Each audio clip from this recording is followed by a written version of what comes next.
कृष्ण और किसान की कहानी। भक्ति का फल। बहुत समय पहले की बात है। वृंदावन के पास एक छोटे से गांव में माधव नाम का एक गरीब किसान रहता था। वह श्री कृष्ण का परम भक्त था। उसके पास जमीन का एक छोटा सा टुकड़ा था, लेकिन कई सालों से बारिश न होने के कारण उसकी जमीन बंजर हो गई थी। माधव बहुत मेहनत करता, लेकिन सूखा सब बर्बाद कर देता। उसकी पत्नी और बच्चे अक्सर भूखे सो जाते थे। इतनी गरीबी के बावजूद माधव ने कभी अपनी भक्ति नहीं छोड़ी।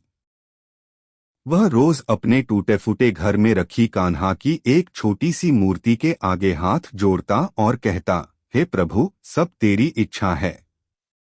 बस इतनी शक्ति देना कि मैं अपने परिवार का पेट पाल सकूं। एक दिन हालात बहुत ज्यादा बिगड़ गए। घर में अनाज का एक दाना भी नहीं बचा।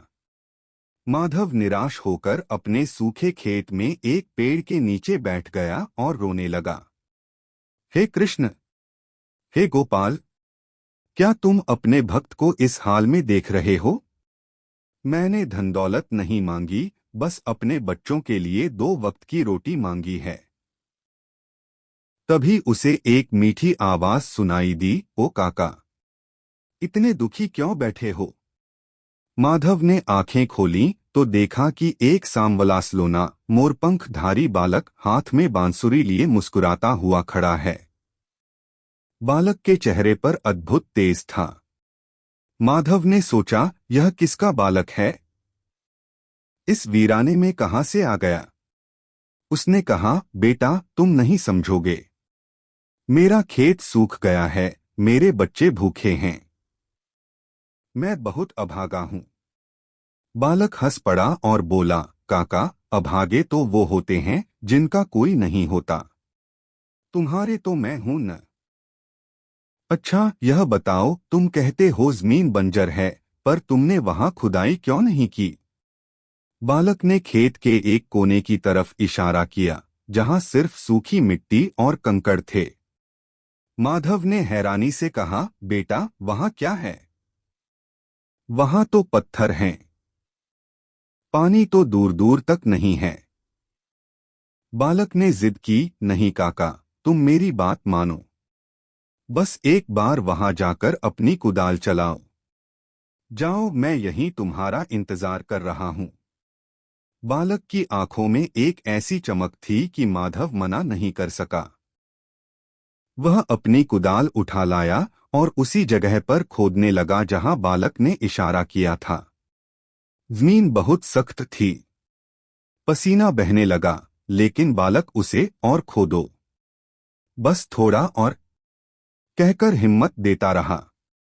जैसे ही माधव ने 5-6 बार को, बालक की आंखों में एक ऐसी चमक थी कि माधव मना नहीं कर सका। वह अपनी कुदाल उठा लाया और उसी जगह पर खोदने लगा जहां बालक ने इशारा किया था। जमीन बहुत सख्त थी। पसीना बहने लगा, लेकिन बालक उसे और खोदो, बस थोड़ा और, कहकर हिम्मत देता रहा। जैसे ही माधव ने 5-6 बार कुदाल मारी, कुदाल किसी गीली चीज से टकराई।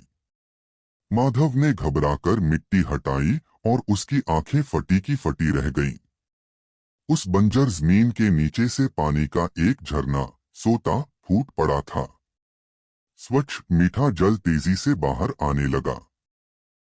माधव की खुशी का ठिकाना न रहा। वह पानी पानी चिल्लाता हुआ रोने लगा। उसने सोचा कि यह चमत्कार उस बालक की वजह से हुआ है। वह उसे धन्यवाद देने के लिए मुड़ा, लेकिन वहां कोई नहीं था। बालक जा चुका था, लेकिन जहां वह खड़ा था, वहां मिट्टी पर एक सुंदर मोरपंख पड़ा हुआ था। माधव सब समझ गया।